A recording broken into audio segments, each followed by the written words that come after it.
7.000 millones de personas y se darán cuenta que la verdad que este principio explica por qué hay gente que puede seguir teniendo rentabilidades por sobre el mercado, digamos, y lo que explica esta teoría es que básicamente eso es por suerte, ¿ya? Eso, ese es más o menos el fondo de la teoría, ¿ya?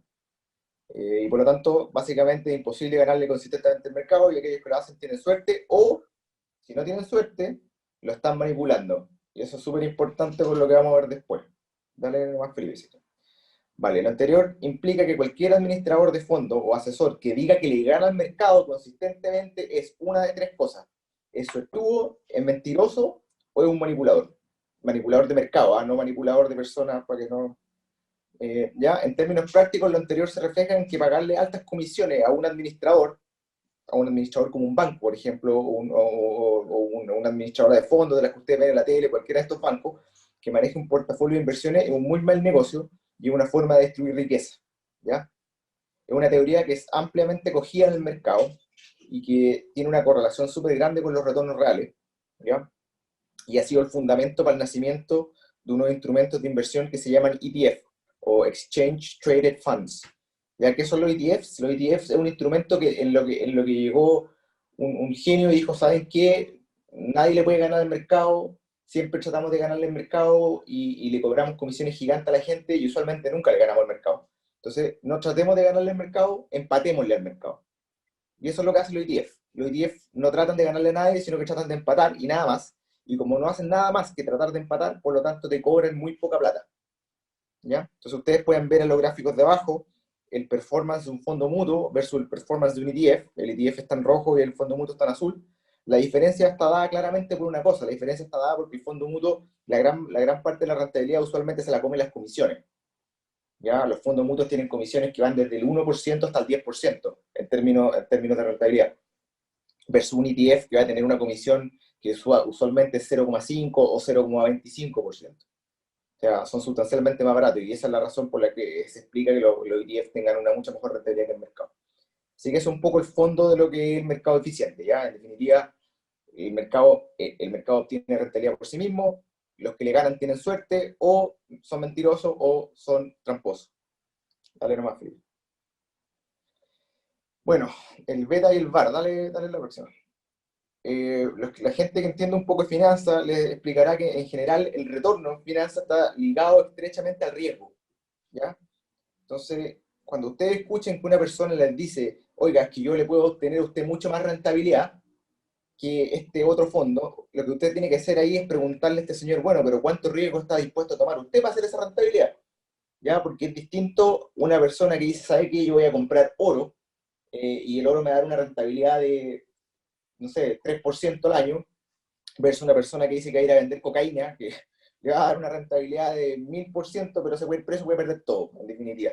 El riesgo y el retorno van de la mano, y por lo tanto siempre van a tener que ustedes desconfiar en aquellas personas que dicen que tienen mucho retorno, y van a tener que ustedes preguntarle, pero ¿cuál es el riesgo? ¿Y cómo se mide el riesgo? El riesgo se mide usualmente a través de dos medidas técnicas, una es el beta. El beta es un principio matemático que lo que mide es la pendiente, en definitiva mide la correlación entre un movimiento versus otro movimiento. Entonces, lo que en la práctica se hace es ver cuánto se mueve una acción versus un índice, ¿ya? O una acción o lo que ustedes quieran, ¿ya? Entonces, si esta cosa se mueve igual que el índice, se dice que el beta es 1, ¿ya? Si la cosa se mueve más que el índice, se dice que el beta tiene más que 1. Eso quiere decir que si el mercado sube 10% y esta cuestión tiene beta de 1,1, esa acción va a subir 10% más que el mercado. Y al mismo tiempo, también significa que va a perder 10% más que el mercado. Entonces, es muy importante que tengan claro que las acciones de alto beta o las inversiones de alto beta pueden darles muy grandes rentabilidades o muy grandes pérdidas, ¿ya? La fuente principal del beta es usualmente la deuda. La deuda es un multiplicador de resultados. Entre más deuda tiene, más beta va a tener un activo, ¿ya? Y bueno, lo que muestra ahí el gráfico, el alfa es básicamente el retorno que se obtiene de algo usando el mismo beta. Cuando un gallo dice, que yo tengo un alfa gigantesco, hay páginas que se llaman Seeking Alpha, los que saben de inversiones les buscan. Hay gente que dice que son capaces de ganarle el mercado y esa ganancia del mercado se le denomina alfa. ¿Ya? Pero eso es lo que estamos diciendo, que en general la doctrina no cree mucho y los que obtienen alfa son en general gente muy suertuda, ¿ya? El VAR, bueno, sorry, te iba a explicar el tema. El VAR, bien cortito, el VAR básicamente es qué tanta piel estás arriesgando en el juego. Value at risk. Quiere decir, cuánto de tu capital estás dispuesto a arriesgar para ganar algo. Por ejemplo, en ciertas inversiones, como el Bitcoin, tú no sabes, en definitiva, tú podrías estar perfectamente arriesgando el 100% para obtener una rentabilidad. Entonces, usted hoy día puede valer 20.000 y mañana puede valer cero. ¿Ya? Eso es cosa que no pasa en un mercado accionario, porque en el mercado accionario hay stop loss. Cada vez que pierde 10% o algo así, nos dejan que la acción no trae más. Dale nomás, Felipe. Dale. El long tail es un término estadístico, y lo puse estos dinosaurios porque es bien simpático, pero en definitiva es un término estadístico que explica que básicamente en una estrategia comercial por la cual para venta de un gran volumen de productos a poco precio. En definitiva, estadísticamente hablando, es cuando ocurren muchas cosas, pero que esas muchas cosas afectan muy poco el precio. Y en sentido inverso, es que el precio es afectado por muy pocas cosas. Eso es el 80-20 de Pareto. ¿Ya? Ahora, si ustedes ven este monito, usualmente lo que pasa con la gente que trata de ganarle el mercado es que la gente que trata de ganarle el mercado ve que la cosa va cayendo una vez que ya pasó la cabeza del dinosaurio y va más o menos por el medio del dinosaurio. Entonces, cuando ustedes se cambian, o cuando le hacen caso a ciertos asesores que no voy a nombrar, ustedes entran en lo que llamamos la cola larga del dinosaurio. En definitiva, se perdieron, ya asumieron la gran parte de la pérdida, ¿cierto? Porque ya se la comieron, no se cambiaron en la cabeza, se cambiaron en la cola. Y el problema es que se cambiaron en la cola, pero cuando la cuestión vuelva a subir, se van a perder usualmente la ganancia, salvo que se queden ahí, ¿ya? Porque esta gente siempre trata de ganarle al mercado, entonces ellos van a decir, no, pero vaya a tener que comprar antes, comprar después, y se van a perder la gran subida y se van a haber comido la gran bajada. Esa es como la lógica de la long tail. Dale nomás, Felipe. Ya, dale, dale. Ya, el market timing es un poco lo mismo de lo que hemos estado hablando hace rato. El market timing es una estrategia en la que se compran y venden activos de inversión en base a predicciones sobre el futuro. Esto es básicamente lo que ya he estado hablando. Esto es lo que la gente que dice que le puede ganar al mercado, porque pueden predecir el futuro. Entonces, como pueden predecir el futuro, ellos saben cuándo cambiarse antes que ocurran las cosas. ¿Ya? Como ustedes podrán saber, nadie sabe el futuro. Y por lo mismo, ahí les puse dos ejemplos, pero ese es Warren Buffett, para los que no lo conozcan, Warren Buffett es el manager de Berkshire Hathaway, que es tal vez el fondo de inversión más grande del mundo, uno de los billonarios más grandes del mundo y la persona más respetada en el mundo de las inversiones. Básicamente los dos ejemplos están en inglés, pero lo que dice Warren Buffett es que en definitiva nadie puede ganarle el futuro, o sea, nadie puede predecir el futuro y no traten de hacerlo, básicamente. ¿Ya? Entonces, una estrategia de market timing en general se basa en tres cosas. Se basa en que la gente sobreestima sus capacidades predictivas, y eso lo hace usualmente porque hay veces que puede haberle funcionado, y le puede haber funcionado por suerte, básicamente. La segunda cosa es que están extrapolando información actual del mercado, y eso es lo que dijimos que ocurre, que es el long tail. En definitiva, ellos dicen, está cayendo el precio de algo. Entonces, como está cayendo el precio de algo, ellos dicen, hay que vender ese algo. El problema es que ellos venden cuando ya cayó la mayor parte del precio de ese algo y van a volver a comprar una vez que el precio de ese algo vaya a estar subiendo y por lo tanto se van a haber perdido la subida. Entonces, eso es lo que yo le expliqué antes del long tail. Y la tercera cosa en la que ocurre con el market timing es se utiliza con la intención de manipular el mercado, y eso es un delito que lo vamos a ver más adelante. Bueno, Feliz y Borrado hace market timing, esa es como su estrategia, digamos, ¿ya? Y dale, Felipe, una más, que esta es la última para hacerla bien, bien dinámica la charla, para no aburrir. Dale nomás.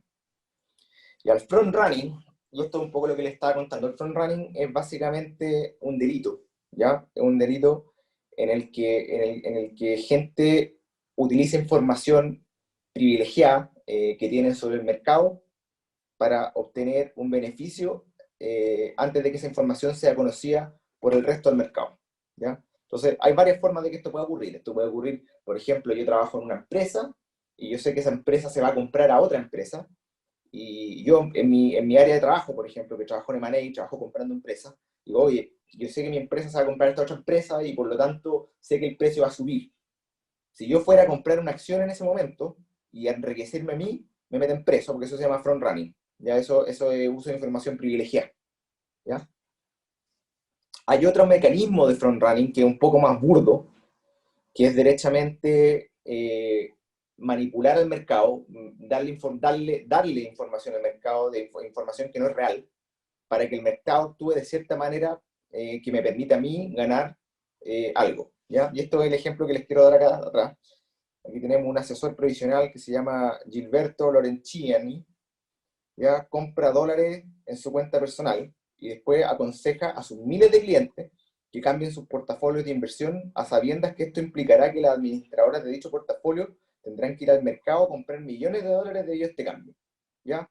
Este gran monto de compra que hacen los clientes hace que el dólar suba, y al momento que el dólar suba, el señor Lorenciani convenientemente vende sus dólares y gana plata. Y se beneficia personalmente, y los que posiblemente no se benefician son los clientes, porque los clientes van a haber entrado en diferentes momentos. Tal vez los primeros se van a beneficiar, medio piramidal, y los del final probablemente no se van a beneficiar, todo lo contrario.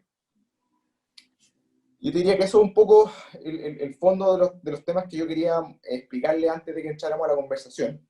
Lo hice bastante más rápido para que pudiéramos conversar, porque me parece que se gana mucho más en ese debate.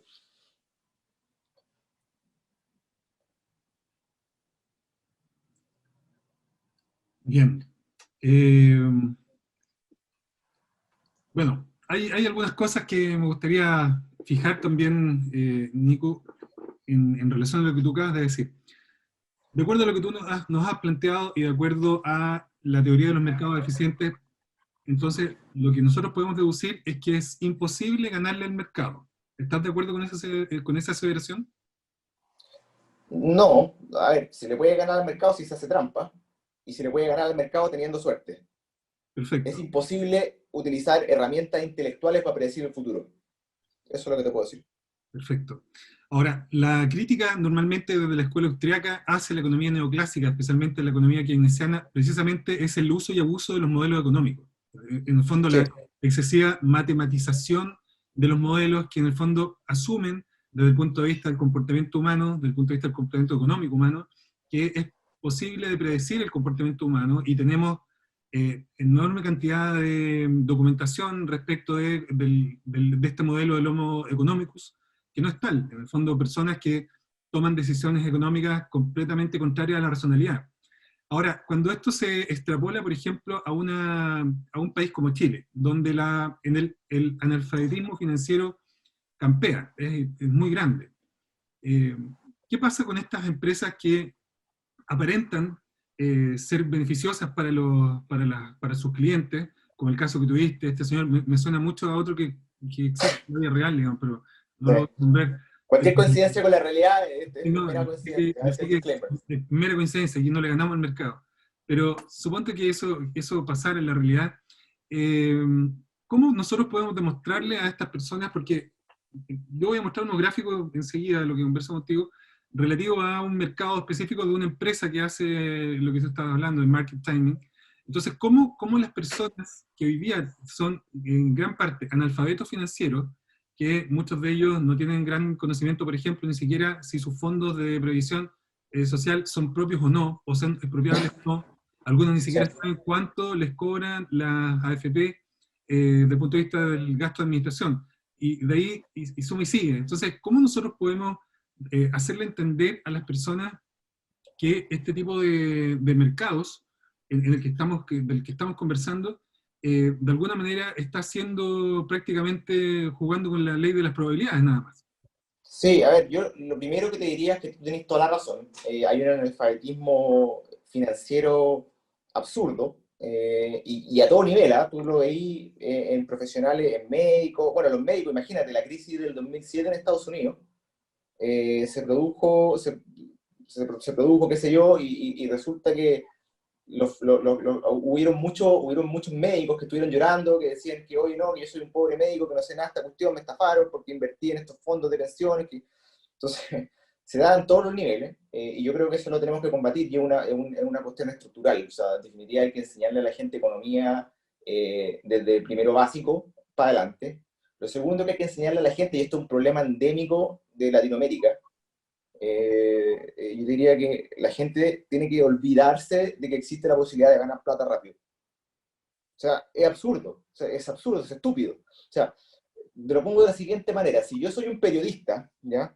Que no tengo idea de economía y pongo una empresa que se dedica a asesorar a otros, la verdad, y digo que le gano al mercado, bueno, la gente tiene que preguntarse, bueno, este señor que es periodista, que no estudió economía, ¿cómo le gana al mercado?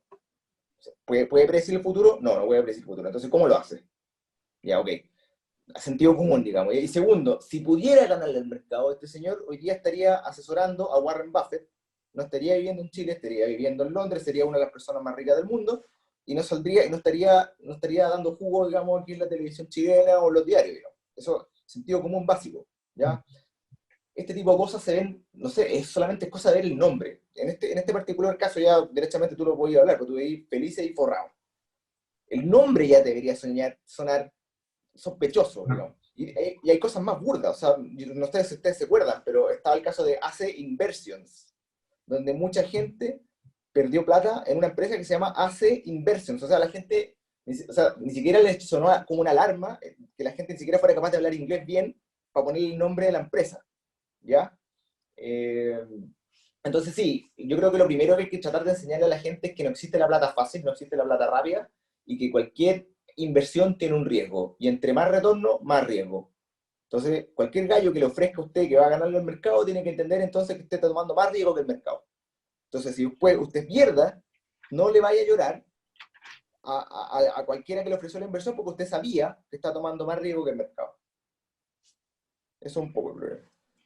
Ahora, de acuerdo a lo que tú estabas planteando, uno de los elementos fundamentales en el fondo es tener un mercado lo más transparente posible desde el punto de vista de la información. Sí. Ahora, la Superintendencia de Valores y Seguros ha estado absolutamente ausente, al parecer, en este debate o en esta acusación o esta investigación. Ex superintendencia, ex Exactamente. superintendencia. Exactamente. Hace unos años, la primera organización pública que intervino en este problema o en esta situación fue el CERNAC, que no Sí. tiene prácticamente ninguna atribución para hacer Sí. una regulación más específica de este mercado. Entonces, Sí, yo te voy a explicar por qué. Es de un tema jurídico, yo te diría prácticamente jurídico primero. La razón, en este caso en particular, y a diferencia de otros casos, es que en este caso en particular estos señores no son administradores de fondos, ¿ya? Ellos no tienen lo que se llama Assets Under Management. Ellos no están manejándole la plata a nadie. La plata está en la billetera de la AFP, pero está en la billetera de la gente, en definitiva. Como ellos no están manejando plata de nadie, han estado un poco ahí volando bajo el radar, y por eso un poco no había estado pasando. No obstante, yo creo que ahora va a cambiar un poco la cosa. Va a cambiar principalmente por lo que pasó la semana pasada o antepasada, donde hubo una gran migración de fondos que afectaron muy fuerte el dólar y la renta fija, ¿ya? Y eso, para que la gente entienda, que importa que afecte el dólar, que importa que afecte la renta fija, importa mucho para las pensiones de todos nosotros. ¿Y por qué? Porque las administradoras de fondos de pensiones lo que hacen es balancear sus fondos en base al riesgo que ellos mismos le asignan a ese fondo. Entonces el fondo A va a tener un riesgo de beta 1, el otro va a tener beta 0,8 y así para abajo, digamos. Entonces, cuando estos gallos empiezan a cambiarse, hacen que la volatilidad en los instrumentos se multiplique. En definitiva, el beta aumenta de manera estúpida. Entonces, pierde la FP la capacidad de regular el riesgo en cada uno de los instrumentos y hace que la optimización del portafolio sea mucho peor. Y eso, en definitiva, finalmente se va a ver reflejado en la rentabilidad que tiene la FP. Ese es el problema. lo que pasó hace unos pocos años, que la gente de No Más AFP recomendó, comillas, recomendó a la gente que lo sigue, cambiarse el fondo E. Ese mismo año, las personas, cuando se cambiaron masivamente, nunca en la historia de la AFP había existido los fondos E habían sido mayores en términos de la cantidad de monto, digamos, que se movió en esa oportunidad. Y al final del periodo, las personas en su mayoría perdieron mucha plata, digamos. Entonces, en el fondo, ¿cuál es la responsabilidad hoy día de los actores que hacen este tipo de recomendaciones y que Sí. lo dan casi como un hecho cierto? Bueno, te voy a contar una infidencia.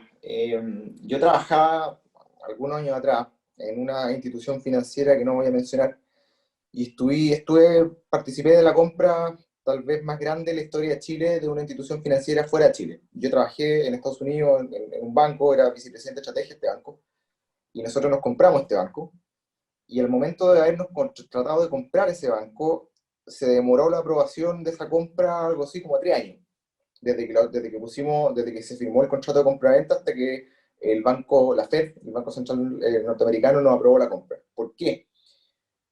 Una de las razones era porque Chile era los gringos, si tú queriste mirar para abajo, oye, el Chile es medio ordinario, hay que tener cuidado. Era la primera compra después del 2010. Y aparte, la tercera razón era porque ellos consideraban que Chile no tenía lo que ellos le llaman Consolidated Supervision. No había una supervisión consolidada. ¿Por qué? ¿A qué se referían con eso? Se referían a que la SBS ve la sociedad anónima, las BIF ve los bancos, pero ¿quién ve el holding financiero? Nadie.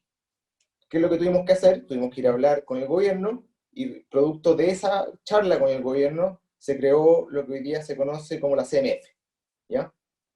Que en definitiva eso es lo que hace. Es el Comprehensive Consolidated Supervision. Es una entidad que pueda ver toda la cuestión y no una entidad de aquí que vea solamente el banco, este otro que vea solamente los seguros, este otro que vea aquella acción y nunca conversan entre ellos y además se tienen malas y porque este otro gana más y ¿cachai? Ese tipo de cuestiones se evitan, ¿ya? Eso en Chile recién está empezando. La SMF es nueva, ya un poquito de años, está recién funcionando. Obviamente todavía están pañales. El conocimiento del mercado financiero en general no es muy bueno, ni siquiera dentro de los analistas. O sea, es raro ver analistas financieros que entiendan bien cómo funcionan las finanzas. Entonces, ¿qué menos le podéis esperar? Le podéis pedir también a un funcionario público que está, digamos, básicamente, con todo el cariño que se merecen los funcionarios públicos, pero es un ambiente altamente técnico, sobre todo el ambiente de las inversiones. Tú no veis muchos CFA o MBA ahí trabajando en la CMF, entonces es medio complicado. Y yo lo que creo que ahora va a cambiar un poco eso, ¿ah? Precisamente por esto, porque esto lo que está haciendo es desestabilizar un poco el país, ¿ya? De cierta manera, está desestabilizando el sistema de pensiones, que ya está bien desestabilizado con lo que está pasando en la política, entonces imagínate. Así que eso yo creo que va a cambiar. No creo que siga para siempre así como en este mundo idílico donde a nadie le pasa nada. Te tengo que mostrar, básicamente te tengo Dale. que contar, en el fondo, algo que estuve revisando cuando estábamos preparando esta presentación tuya. Y estuve revisando lo que había disponible desde el punto de vista de lo que se ha investigado en relación a este tipo de empresas que hacen market timing. Entonces encontré que, no sé si alcanzan a verla completamente, eh, encontré respecto de las AFP, primero algo bien interesante que muchos de ustedes ya lo deben conocer, la rentabilidad, en el fondo, el aporte de la rentabilidad en el ahorro acumulado en Chile de la AFP básicamente representa un 73%. Y la Ahora es más, ¿eh? cotización total, Ahora es 80. claro, esto es hasta el año 2017, los datos que yo tengo. Y la cotización un 27%. Eso del punto de vista de los números. La evolución de la esperanza de vida, ¿cierto? Obviamente desde el año 80 comienza a aumentar claramente la esperanza de vida de hombres y mujeres, etcétera. Esto es interesante. No sé si lo alcanzan a ver, el retorno anual de fondos de pensiones, ¿lo ven? Se ve, sí. Sí. Aquí, bueno, hay una gráfica que en el fondo representa cómo ha sido el retorno anual de los fondos de pensiones manejados por las AFP. Y solamente hay un año, 2008-2009, que tuvimos una volatilidad mundial, producto de una serie de crisis tanto en Europa como en Estados Unidos, donde baja obviamente y tiene tasas negativas y se recupera luego el efecto rebote a partir del año 2009 de una manera muy importante. Y eso ha sido sistemático, o sea, siempre las rentabilidades de las AFP, entiendo que incluso la rentabilidad promedio que consigue la AFP está por sobre el Standard Poor's, por ejemplo, desde el punto de vista de la rentabilidad promedio de los instrumentos que manejan. Pero Sí. les voy a mostrar esto. Esto es lo que más me llamó la atención y tiene que ver con esta empresa que es Felice de Forrado. Eh, Esta empresa nace, según su fundador, básicamente para aportar a los ciudadanos chilenos para aportar al conocimiento financiero en Chile. Y comienza, según esta investigación, esta es una tesis de un ingeniero comercial de la Universidad de Chile, de la Escuela de Economía, para el magíster en finanzas en economía de la Chile, y parte esta empresa con buenas predicciones, entre comillas. Por lo menos los 2 o 3 primeros años comienza a ganarle sus predicciones a los distintos fondos de la AFP, pero después comienza a acercarse a la brecha, acercarse a la brecha, acercarse a la brecha, y termina en el año 2017.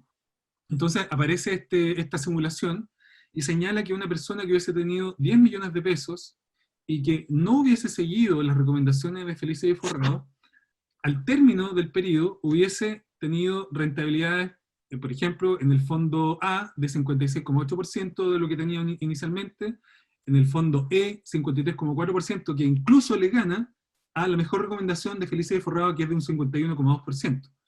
Entonces, es muy interesante eso porque desde esta perspectiva lo que nos queda claro es que en la estrategia de Felice Forrado tiene una serie de críticas que se le pueden hacer desde el punto de vista económico y financiero, pero principalmente es básicamente porque en algunos periodos esta misma investigación señala que el nivel de efectividad de las supuestas predicciones de Felice Forrado en el periodo acumulado es de un 33%. Entonces, si uno hubiese, por ejemplo, lanzado una moneda al aire, hubiese tenido mayor posibilidad de tener aceptar que si hubiese seguido las recomendaciones de Felicia y Forrado. No sé, ¿qué nos puedes decir al respecto en este caso, Nico? Sí, bueno, un poco lo que les contaba de la teoría del mercado eficiente. Tenéis 50% de probabilidad de chuntarle, si le chuntaste menos que eso, ya tenéis mala suerte. Pero mira, yo creo que para los que no me conocen, yo soy cofundador con Francisco Caña y con María José Hernández de Hayek Labs. Nosotros en algún momento, María José, que participa en el Partido Libertario, en algún momento nosotros hicimos un estudio, lo subimos a redes sociales, de la rentabilidad de las pensiones versus el mercado. Y es un estudio bastante interesante porque tú te muestras que las pensiones han rentado desde el 2004 hasta el 2020, hasta junio del 2020, es algo así como UF más 6,9. Esa es la rentabilidad histórica desde el fondo C, que se creó en los 80 hasta hoy día, UF más 6,9. UF más 6,9, para lo que no entienden, significa que por sobre la UF te está dando 6,9 de retorno, por ciento. Eso significa que en términos nominales te está dando algo así como 10% de rentabilidad. Eso es absurdo. O sea, 10% de rentabilidad es más de lo que le está rentando IPSA a un accionista. ¿Ya? En definitiva, te renta más que un fondo mutuo. Mucho ¿Por más. qué te renta más que un fondo mutuo la FP? Fácil, porque la FP no te está cobrando la comisión que te cobra el fondo mutuo. Esa es la razón, ¿ya? La FP son tienen un equipo técnico muy bueno, tremendamente bueno, son súper buenos en optimizar portafolios y han logrado rentabilidades impresionantes. En este caso que tú me estás mostrando acá, se ve claramente que Felices Forrados tenía una estrategia, digamos, de lanzamoneda y básicamente si tú veis los picos, se nota un poco ahí también que tenían mucho más beta. Si tú te fijas al principio, los picos del principio del 2011 para adelante, estáis mirando que a la subida del fondo E, estos gallos tenían una subida pasada, o sea, pasado el long tail. En definitiva, una vez pasaron lo que ellos observaban, daban la recomendación y con mucho más beta. Y así para arriba, digamos, ellos en definitiva tenían mucho más beta que el mercado, casi replica la curva del fondo E, pero más brusca. Y al replicarla de forma más brusca, obviamente va a caer de manera más brusca también. Entonces es un poco lo que les pasó, digamos. Pero yo creo que está bastante claro, o sea, me parece que la gente debe tener claro que nadie es capaz de predecir el futuro, tienen que tener sentido común. O sea, perdona, el economista jefe de esta empresa estuvo preso por una estafa piramidal, o sea, ¿de qué estamos hablando? ¿Ya? ¿Cuál es el nivel técnico? O sea, yo ¿Rafa entiendo que Garay? hay gente... ¿Ah? ¿Rafa Garay? Sí, Rafa Garay. Yo entiendo que hay gente, yo lo leí, porque realmente me meto a leer y es doloroso leer tanta cosa, pero me meto a leer los comentarios y de repente veo gente que dice, no, es que los grandes capitales están conspirando contra Felices Forrado, pero ¿qué grandes capitales? Si, de partida Felices Forrado no es competencia de ningún gran capital. No le mueven la aguja a ningún banco. Al único al que le mueven la aguja son a nosotros, los pensionados. ¿ya? El banco se va a reír de Felicia Ferraro, no le interesa, no le importa, no le afecta en nada. O sea, yo no sé si ustedes creen que, no sé, que Warren Buffett va a estar muy asustado del señor Lorenzini, pero la verdad que no, digamos. Entonces, la gente tiene que tener un poco sentido común ahí, ¿ya? No, no, insisto, no hay nadie que lo pueda hacer rico rápidamente. Si quieren ser ricos rápido, tienen que también estar dispuestos a ser pobres muy rápido. Sí, es una buena frase que lo podrías acuñar. Sí, Claro. hay otro tema importante relacionado con lo que tú estás diciendo recién. En los días previos a esta entrevista, vi que Lorenzini y compañía sostuvieron o quisieron sostener algunas reuniones con la gente del Banco Central. Básicamente porque el tema de meter lo que tú estás diciendo precedentemente, en el fondo, el tema de la compra-venta de grandes volúmenes de divisas, en el fondo eso afecta enormemente al mercado, porque el mercado chileno además es pequeño, es muy pequeño. Entonces, cualquier variación importante, o sea, yo no sé cuántos clientes tiene esta empresa aproximadamente, no sé No, no tengo claro. si tú sabes. No. El problema es ese, el problema es que para un mercado tan pequeño como el mercado chileno, mover grandes volúmenes de dinero desde un fondo a otro efectivamente tiene un efecto colateral importante en la economía. Entonces, ¿cómo se puede regular ese aspecto? O sea, ¿lo regula solamente el mercado? ¿No hay ningún aspecto penal entre medio relacionado con eso? Mira, sí, a ver, si bien soy abogado, porque lo tengan claro, en verdad no soy abogado, ¿ah? Trabajé de abogado 2 años, pero soy economista más que nada y me dedico a la finanza, entonces los aspectos penales no los manejo tan bien. Sí tengo claro que el front running, en este particular caso, el front running está penado por ley, ya eso sin duda, ¿ya? Y yo creo que lo que va a empezar a pasar, entiendo, es que van a empezar a apretarle un poco el cuello a asesores, digamos, que son irresponsables. Que en definitiva, a ver, lo primero que podría pasar es que si se prueba que esta gente está tomando posiciones personales, que no lo sé, yo no lo sé, es una posibilidad, que esté tomando posiciones personales, eso es derechamente un delito y van a terminar presos. Eso es lo que es, digamos. Si no están tomando posiciones personales y lo único que están haciendo es dar recomendaciones irresponsables, yo creo que lo que podrían hacer es lo que hacen en Estados Unidos, que es derechamente licenciar, digamos, no sé si ustedes saben, pero los asesores de inversiones en Chile también, a los de bolsa también tienen que dar examen en la bolsa. Existen varias, los CFA, digamos, varias gente que te certifica, ¿ya? Podría haber una certificación ahí que permita que el mercado diga, oye, este gallo sabe lo que está hablando o no sabe lo que está hablando, qué sé yo. Donde no creo, donde el problema está, es que ellos se están moviendo en un lugar donde no manejan fondos de nadie, y aún así podrían contratar a alguien que esté certificado y que dé igual malo advice, digamos. Y ahí es la gente y ahí en teoría uno diría como libertario, diría, es que el mercado tiene que castigarlo. ¿Ya? El problema aquí es que ellos no están moviéndose en el ambiente del mercado, ellos se están moviendo en un ambiente público, y con platas que si bien son privadas, son en cierto sentido públicas, porque todos nosotros tenemos claro que la plata que pierda la gente en las pensiones la vamos a tener que pagar todos nosotros de nuestros impuestos, ¿cierto? Todos lo tienen que tener claro, igual que yo, digo. Entonces, yo creo que ahí está el problema. A mí no, para serte bastante franco, y a mí no me gustan los multifondos, ¿ya? Y yo creo que eso es una opción. Eh, Porque como alguien dijo por ahí, lo vi en el chat, pero alguien decía, oye, es que yo no soy muy experto en finanzas, hablen de términos. Bueno, precisamente la mayoría de la gente es analfabeta financiera, la mayoría de la gente no es experta en finanzas, no tiene idea. Entonces, si esta gente no tiene idea, ¿qué va a estar administrando un fondo? O sea, ¿qué va a decir? Ah, es que yo creo que ¿sabes que va a haber inflación en Estados Unidos, me voy a cambiar del fondo A al fondo C? O sea, ni una posibilidad. Entonces, si no existe ni una posibilidad y el 90% de la gente es ignorante, ¿para qué tenemos multifondo? ¿A quién estamos tratando de beneficiar? ¿Al 10%? ¿A nosotros? ¿A mí? A mí me da lo mismo, porque para mí la plata de la FP igual es plata perdida, no la toco nunca. Entonces, para el resto yo lo quería decir, ¿sabes qué más? No existen los multifondos, olvídense, quedémonos con el fondo C, que by the way, el fondo C, que le origina el fondo, es el fondo que tiene la mejor rentabilidad de toda la FP, igual. O sea, entonces, quedémonos con el fondo C y que sean la FP las que estén obligadas a ellos crear un sistema de optimización de portafolio.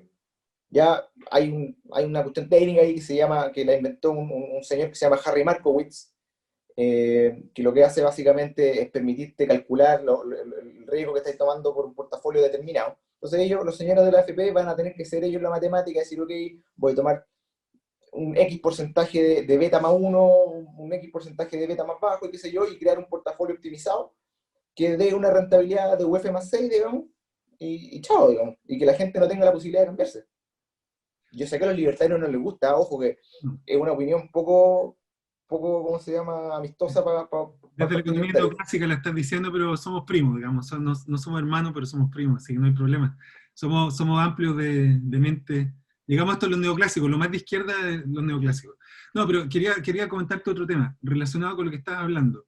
Entiendo que Felicia de Forrado sostiene tener un modelo, que en el fondo debe ser una fórmula matemática.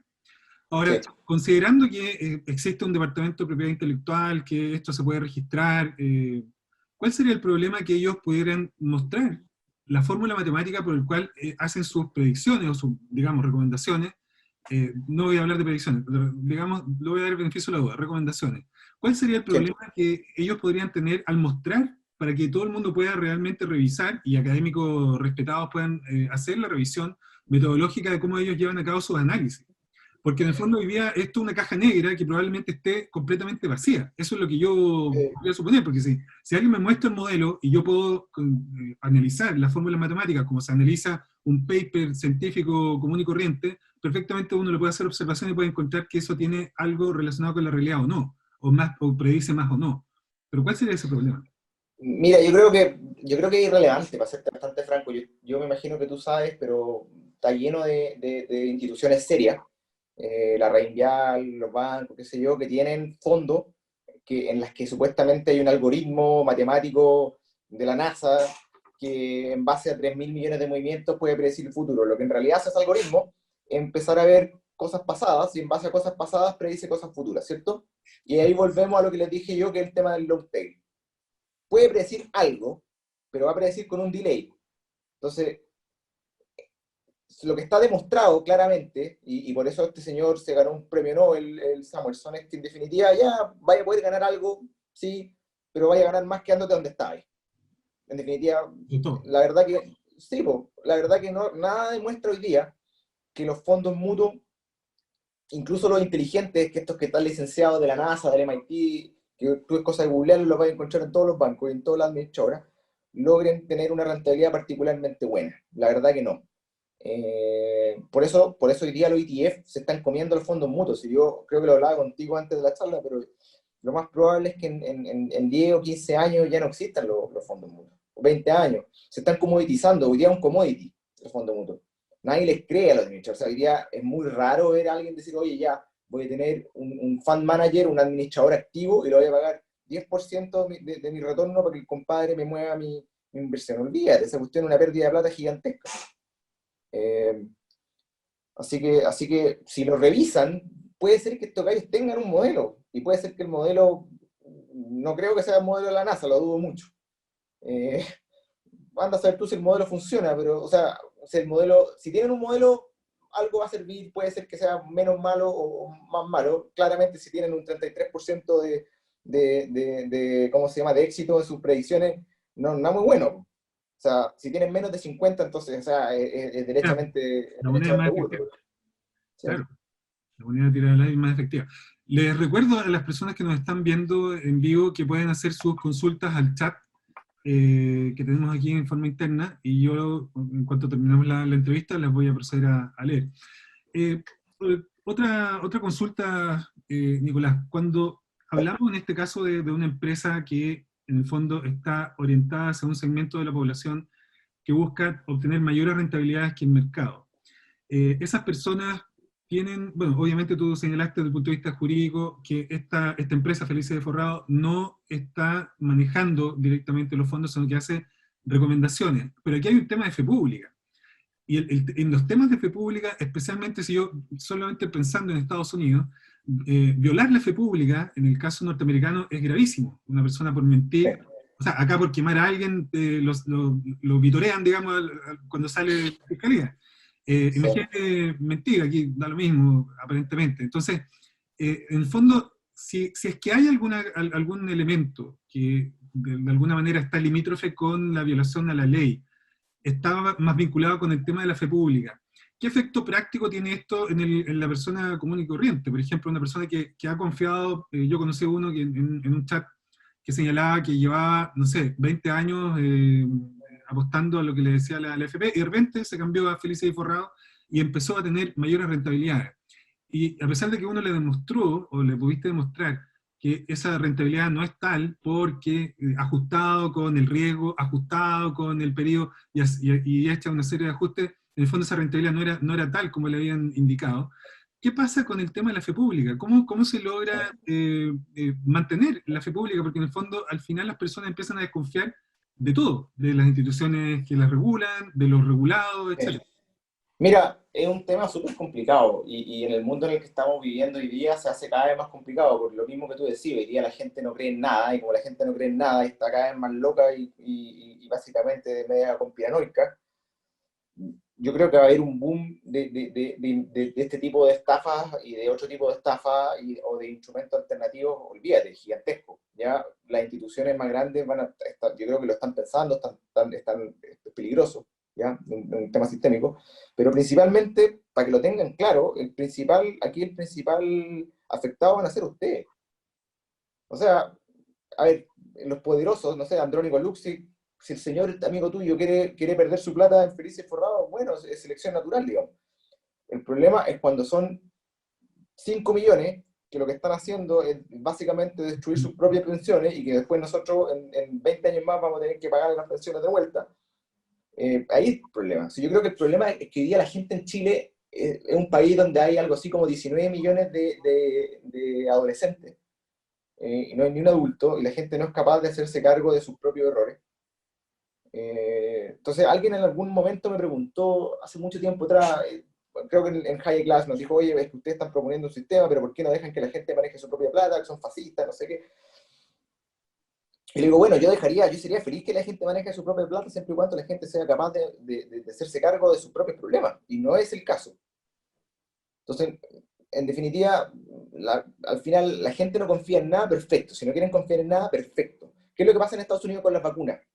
Con los antivacunas? Los pediatras dijeron, bueno, si usted no cree en las vacunas y cree en la Pachamama y en la magia negra, espectacular, pero no venga el médico.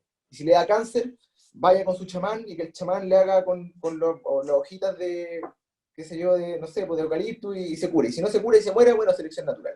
Aquí podríamos hacer lo mismo. Decir, oye, ¿sabe qué, señor? Usted es tonto, le creyó a la señora de los quesitos, le creyó a Laza Inversions y pensó que podía ganar 3.000 millones de dólares por día y ser más rico que Piñera o que Luxi. Bueno, señor, ¿qué quiere que le diga? Selección natural. El problema es que después sale la señora Juanita diciendo que me robaron todo lo que tenía, y la verdad es que no se lo robaron. Ese es el tema. Tomó una decisión, Eh, en el fondo. la señora Juanita tomó la decisión, y yo creo que como libertario y como Partido Libertario y en general, hoy día nosotros tenemos que luchar para que la gente sea capaz de hacerse cargo de sus propias decisiones. Si no somos capaces de implementar eso, nada de lo que hagamos, en ningún caso, ni en pensiones, ni en salud, ni en educación, ni en nada, nunca va a dar fruto. Porque básicamente estamos viviendo en un país donde hay puros niños chicos que quieren vivir de un papá, que es el Estado, y que en definitiva el papá les va a perdonar todos sus errores y les va a cubrir cuando se manden con duro. Y ahí estamos, digamos, Felipe. O sea, ese yo creo que, digamos, ya es ya a niveles más filosóficos e incluso globales. Pero La última pregunta, antes de pasar a las preguntas del público, esto es una discusión ya más ideológica, pero bueno, en los libertarios se da esta situación de por qué nos obligan a cotizar. Yo lo he leído, lo he escuchado. Yo, la única obligación que siento que un individuo debe tener en su vida es precisamente que lo obliguen a ahorrar. Básicamente por lo que tú acabas de decir, porque la propensión marginal al ahorro prácticamente es cero en el tiempo presente, y obviamente tu propensión marginal a consumir es casi uno, digamos. Entonces, el problema de esto es que si no obligas a las personas, obviamente vas a tener a la mal llamada o bien llamada señora Juanita, que es la que ahora está a esta hora escribiendo la Constitución nueva, y, y lo que le va a pasar a la señora Juanita es que como no va a tener plata, la señora Juanita va a sacar el artículo de la Constitución que dice que ella tiene derecho a una lista larga de cosas y le va a pedir a todos los contribuyentes, o más que pedir, le van a obligar a los contribuyentes a contribuir a la señora Juanita con las decisiones que ella tomó libremente. Sí. Entonces, si no las obligas o no nos obligan a ahorrar, va a tener un efecto sistémico. Por eso es una discusión ideológica fundamentalmente. ¿Qué opinas tú al respecto de la No, obligación? Exacto. sí, sin duda, lo que yo te decía, o sea, para mí el ser libertario es un tema filosófico, muy parecido a lo que dice Milei, que es como anarcocapitalista desde el punto de vista filosófico, pero minarquista funcional. Yo soy más o menos igual. Yo me encanta creer en el mundo ideal del libertario, donde no hay ni una obligación estatal y no hay Estado. Lamentablemente, no nos podemos poner como los comunistas que viven en una utopía imposible de existir, ¿ya? ¿Y por qué? Porque la gente es incapaz de hacerse cargo de sus propios errores. No hoy día, ni mañana, ni en 10 años, ni en 100 años, no van a hacer. Porque son seres humanos, y los seres humanos tienen un bias, ¿cómo se dice en español? Tienen un sesgo. Sesgo. En definitiva, tiene este sesgo, digamos, de disminuir su responsabilidad y aumentar la responsabilidad del resto. Y es lo mismo que decís tú, también tienen el sesgo, digamos, el sesgo cortoplacista, que es lo que los lleva a consumir en vez de ahorrar. En definitiva, uno le asigna más valor al presente que al futuro. Decía, ¿qué me importa? Cuando tengo 80 años no me importa nada. No, no te importa cuando tenés 20 años, pero cuando tenés 80 años sí te importa. Y ese es el problema, que no planificaste nada del punto A al punto Z, y en el punto Z, ¿quién se va a hacer cargo tuyo? Yo. Aparte, para serlo bien franco, cuando usted, en general, no usted, cuando la gente habla de los contribuyentes que se van a hacer cargo del país, bueno, es que no son los contribuyentes. En definitiva, a ver, yo te diría que ¿cuánto? ¿Un 20% del país se hace cargo del 80% del país? Es cosa bastante fácil. Digo, oye, bueno, ¿cuánta la gente acá paga impuesto a la renta? 1%. En definitiva, los que pagan impuesto a la renta, obviamente el IVA es la parte más importante del país ya, pero ¿quiénes son los que pagan más IVA? Los que gastan más. Entonces, en definitiva, ¿quiénes son los que gastan más? El 10% más rico que todo el mundo odia, que son los malos, que no sé qué, pero finalmente son iguales los que están sosteniendo la pirámide. Entonces, finalmente, lo único que estáis haciendo con la señora Juanita, obligando que le pongan más plata, que lo que va a pasar es que estos países se van a ir. ¿Ya? Es uno de los temas, cuando uno habla de los privilegios, me llama mucho la atención. Dice, vamos por tus privilegios. Pero, ¿por qué privilegios van a ir? O sea, ¿qué poder tiene la señora Juanita constituyente sobre un personaje como tú o como yo? Ni uno. Ninguno. O sea, la señora Juanita se pone pesada y me sube los impuestos, me da lata, me voy a trabajar a Estados Unidos de nuevo y se fue la señora Juanita, se fue la cresta la señora Juanita. Más cerca, Imagínate, peor, o sea, imagínate a Andrónico Luxi, o sea, ¿qué le importa? Le están abriendo las puertas y le oiga, por favor, venga a invertir a Perú, por favor, venga a invertir a Ecuador, no le cobro impuestos incluso, venga. Entonces, al final, ¿quién se queda pagando impuestos? ¿Los políticos? No, la señora Juanita menos, porque no paga impuestos y ahí terminan de nuevo en donde están nuestros amigos en el norte. Así que yo creo que por ahí va la cosa. Responsabilidad. Perfecto, Nicolás. Voy a leer algunas de las preguntas que nos han hecho llegar.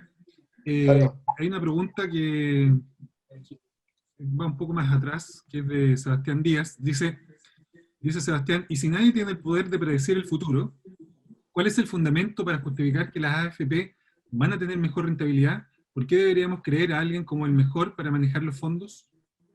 Mira, a ver, de partida no estamos creyendo que la AFP lo hagan mejor, es un fact. ¿Ya?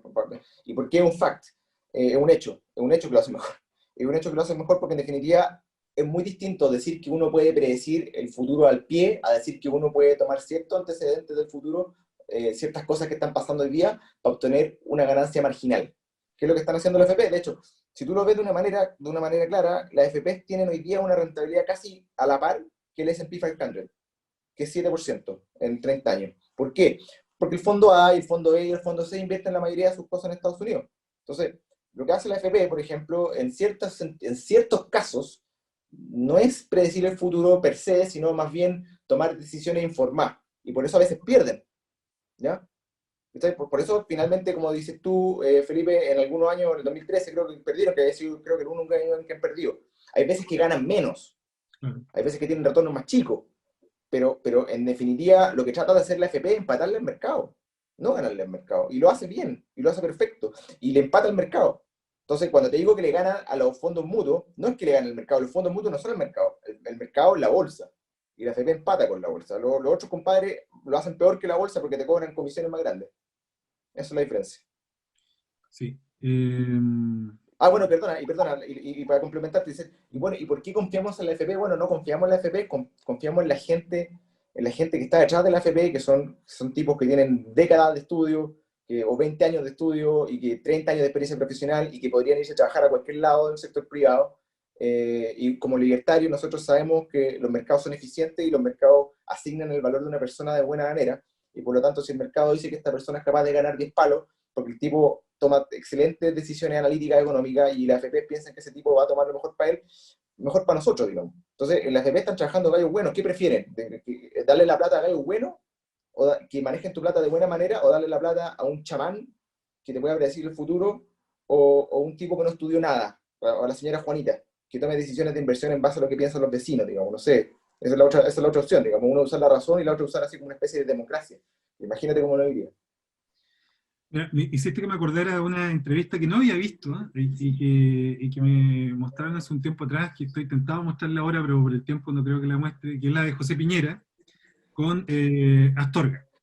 Voy a mostrar la carta de la FP Capital. La La FP verdad Capital. que no la había visto y realmente primero me dio risa, después me dio pena y después me dio rabia. Es como una cosa muy rara de muchas emociones al mismo tiempo.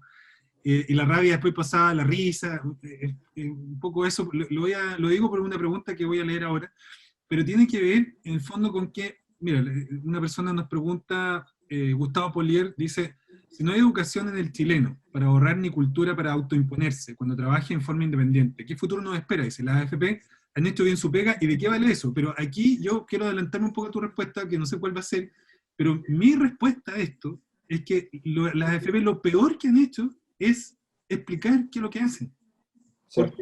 Porque si le sumamos a, primero que el chileno promedio tiene analfabeto funcional, luego analfabeto financiero, etcétera, pero el gran problema es que las AFP no se hicieron cargo jamás de explicar cómo funciona el sistema. Sí. No sé si estás de acuerdo con eso. Sí, yo creo que va más allá de eso, ¿eh? No solamente echarle la culpa a la FP, también la culpa es nuestra, tal vez y de nuestros papás. O sea, explicarle a la gente el capitalismo, ¿sabes? La verdad, llama la atención que la gente no entienda, o sea, que la gente no entienda lo que es un interés compuesto, lo encuentro normal, porque eso es más técnico, pero que la gente no entienda cosas muy básicas de economía, o en definitiva, que no vea los números, porque es cosa de ya leer la cartola, ¿sabes? O sea, es tan simple como eso. Yo creo que es culpa un poco nuestra. La verdad, no solo de la FP han hecho mal la pega en explicar sin duda, pero también qué esperanza tiene la FP de explicar cosas. Nosotros lo vemos en Hayek Labs. Tú le puedes mostrar a la gente datos, pero ¿de qué te sirve mostrarle la realidad a una persona que derechamente ¿cómo se llama? Es un fanático religioso? Es como tratar de, no sé, es como tratar de convencer a un musulmán de que Yahvé es Dios, digamos, no te sirve de nada. Yo creo que lo que nos está pasando, y para responder la pregunta de Gustavo, que estamos en un momento crítico. Para serte bien franco, yo soy muy pesimista. Yo creo que nosotros estamos dando la pelea no para nosotros ni para nuestros hijos, sino que más bien para nuestros nietos. Eh, y yo creo que la pelea que hay que dar aquí es una pelea cultural. Tenemos décadas de lavado mental, y que ese lavado mental no se va a reversar mostrándole a la gente la realidad. Porque tú le vas a poder mostrarle a la gente todo lo que tú queráis, que el 80% de lo que tiene la FP lo hizo la FP y le da lo mismo. No le importa. No le importa porque no le entra la razón. Es gente que es puramente emocional. Entonces, la verdad, Gustavo, eh, yo no tengo buenas noticias ahí que decirte, porque la verdad que encuentro que estamos en un mal momento y que nos depara un futuro no muy alentador, creo yo. Por lo menos en el lado de las pensiones. Yo creo que, no me gustaría decirlo, pero la verdad que no creo que yo creo que las FPs tienen el futuro medio contado. Así como vienen las cosas, si se dedican a sacar 10% más, que en verdad 70% más, y después 30% más, que el 90% más, ya ese era el golpe final. Eso es lo que están haciendo, para serte franco. Lo que están haciendo, a diferencia de lo que tiene el señor de Matamala, de lo que dijo el señor Matamala en su última carta, no sé si lo leyeron, que decía que básicamente que Milton Friedman iba a decirle a la gente que eran hijos de él porque estaban repartiendo la plata de la FP. Yo creo que es todo lo contrario. No sé si Matamala se equivocó, se fue un güiro, leyó mal la cosa, pero en definitiva lo que están haciendo es súper claro. Lo que están haciendo es destruyendo el sistema FP. Y lo están logrando, con la ayuda de la derecha. Por supuesto, por supuesto. Volviendo un poco al tema de la entrevista, el rol de los comunicadores, porque en esa oportunidad el padre, digamos, del sistema le hablaba, le comentaba una carta, en el fondo, le mostraba 5 veces le mostró la carta, le mostró lo que decía la carta. Luego, este periodista le dice, un poco siguiendo lo que tú estás señalando, le dice, pero es que la AFP prometieron rentabilidades sobre el 70%.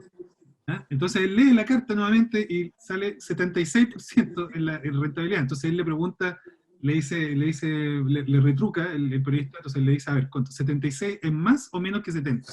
Y el Sí, periodista le responde, ¿me repite la pregunta, por favor? Y lo sí, hace de verdad, porque en el fondo no entiende lo que le está preguntando, no entiende la estadística. Y cuando le hablaba del promedio, tampoco entendió. Entonces, aquí hay un tema, yo creo que hay un tema ideológico de fondo, por supuesto, pero además hay una situación en que la responsabilidad de los medios de comunicación ha sido tan grande y tan sistemática que estas personas, yo no sé si en algún minuto van a pedirle perdón al país por el gran daño que están haciendo, porque en el fondo hay gente que asume, tú lo dijiste muy bien, el tema de los fanáticos religiosos, que incluso llega tú le muestras la realidad, le muestras los datos, y sin embargo no les interesa, no les importa. Piensan que la AFP se les están robando la plata, piensan todo tipo de teorías conspiranoicas. Entonces, ¿cómo se puede revertir eso? Porque el dato no mata relato, el relato no, mata el dato, es al revés. efectivamente, sí, estamos de acuerdo. Bueno, a ver, yo creo que esa es la razón por la cual fundamos Hayek Labs con Francisco y con la María José, porque nosotros nos dimos cuenta que el relato mata al dato, para serte bien franco. No obstante, creemos que podemos hacer un buen relato apoyado por datos.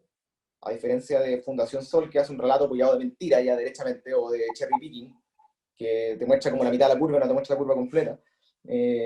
Nosotros lo que queremos hacer es algo así, y eso yo creo que es el rol de todos los que están acá.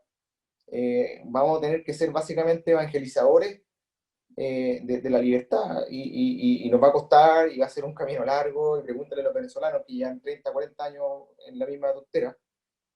Los argentinos, ¿para qué decirte que desde 1880 eran una potencia mundial, digamos? El único país decreciente, lo que en economía le decíamos el único demerging economy. Eh, Básicamente que partieron primer mundo y van ahora para el cuarto, digamos. Eh, El de país africano. sí, pues, van Zambia, es peor que Zambia. Bueno, de hecho, entonces yo creo que el rol de cada uno de nosotros va a tener que ser, para serte bien franco, ir a evangelizar, ir a esparcir la palabra y tratar de revertir el lavado de cerebro sistemático que están haciendo los medios ya a nivel mundial. Eso, porque aparte es un problema, porque no solamente es un problema a nivel local, ya es un problema a nivel global. Eh, yo no soy muy populista, y tal vez, y por lo mismo no me gusta tanto Trump, para serte franco. Mi mamá es norteamericana, yo vivía en Estados Unidos, eh, tengo una afinidad grande con ese país. Eh, no me gustaba Trump cuando salió, pero la verdad que hoy día, viendo el estado del mundo, la verdad que no me queda más que tratar de rogar porque salga de nuevo presidente, que se revierta la cuestión de alguna manera, porque la verdad que tú veis lo que está pasando en redes sociales y lo encuentro asqueroso. Es aterrador, ni siquiera asqueroso, es aterrador. No sé si ustedes vieron la entrevista, o sea, esta cuestión del Congreso a Dorsey y a Zuckerberg. Digamos que estos gallos tienen el poder de derechamente bloquear no solo al presidente de la República de Estados Unidos, sino que bloquearon al presidente de la Comisión de Libre Expresión del Senado. Lo bloquearon de Twitter, o sea, ya olvídate. O sea, estamos peleando con una cancha que está en desnivel. Somos la resistencia. Yo creo que nunca antes había sido un acto revolucionario ser de derecha. Yo creo que hoy día somos derechamente la revolución, la resistencia. Cuando los marxistas le dicen a usted, oye, es que están defendiendo el sistema, todo lo contrario. El sistema lo están defendiendo ellos. Nosotros estamos peleando por el sistema. Ellos son el Sí, sistema. ellos son el sistema, sin duda. Sin Mira, duda. Mauricio nos sale el apellido, nos pregunta, para los eventuales cambios que se vienen con posibles expropiaciones o estatización de pensiones, nueva constitución, etcétera, señora Juanita, ¿qué acciones individuales podemos tomar para hacer valer nuestro derecho de propiedad privada sobre nuestros propios ahorros? Sí, mira, a ver, yo creo que lamentablemente para el común de los mortales va a ser muy difícil.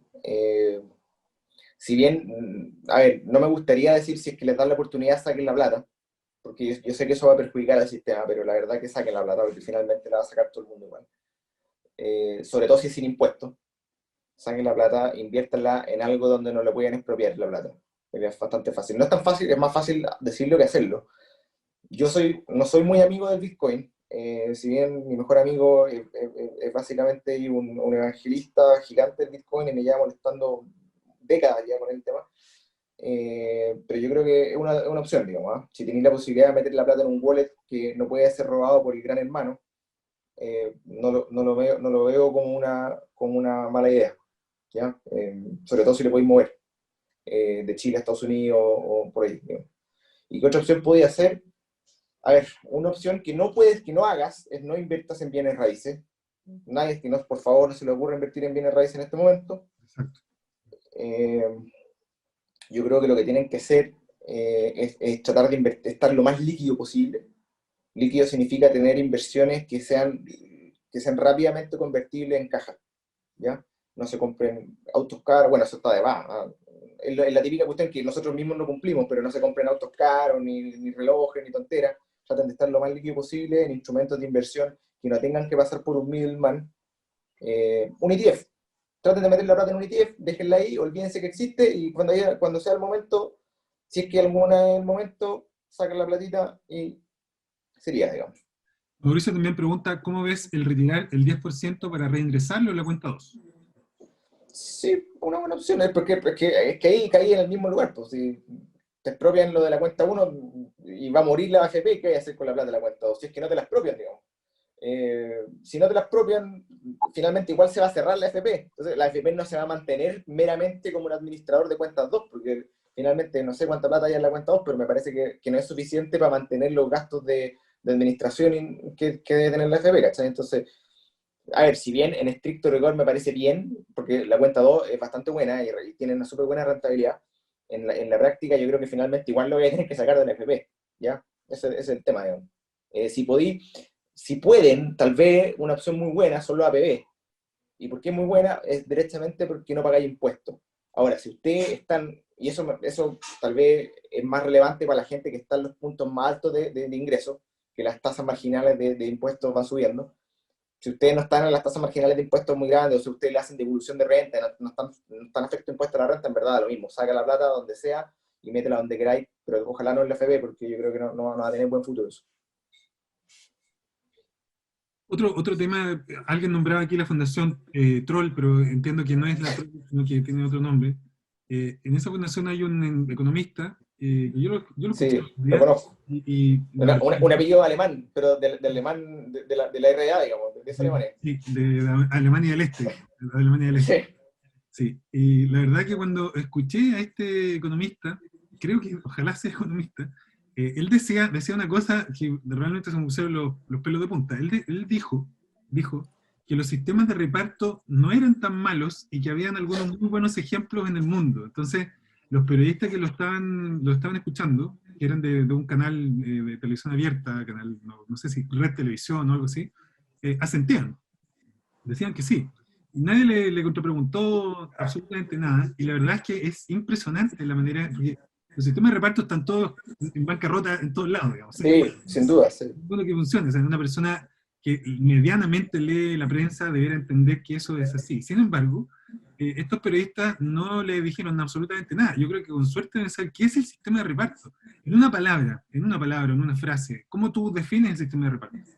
Una estafa piramidal. Perfecto. Concuerdo con esa definición. Nos quedan unos pocos minutos,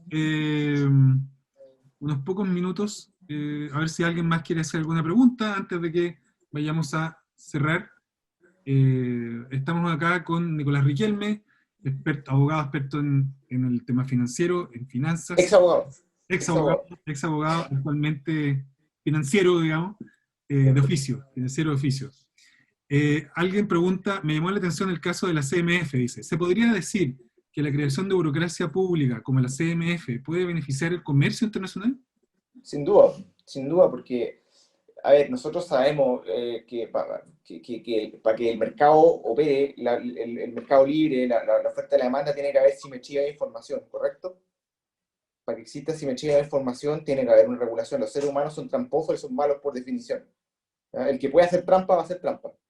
Es un fact de la vida, digamos, en general. Y por lo mismo es muy relevante que existan organismos que estén regulando las reglas del juego. Yo creo que la única razón por la que tiene que existir un Estado es para eso, digamos, para regular las reglas del juego, nada más.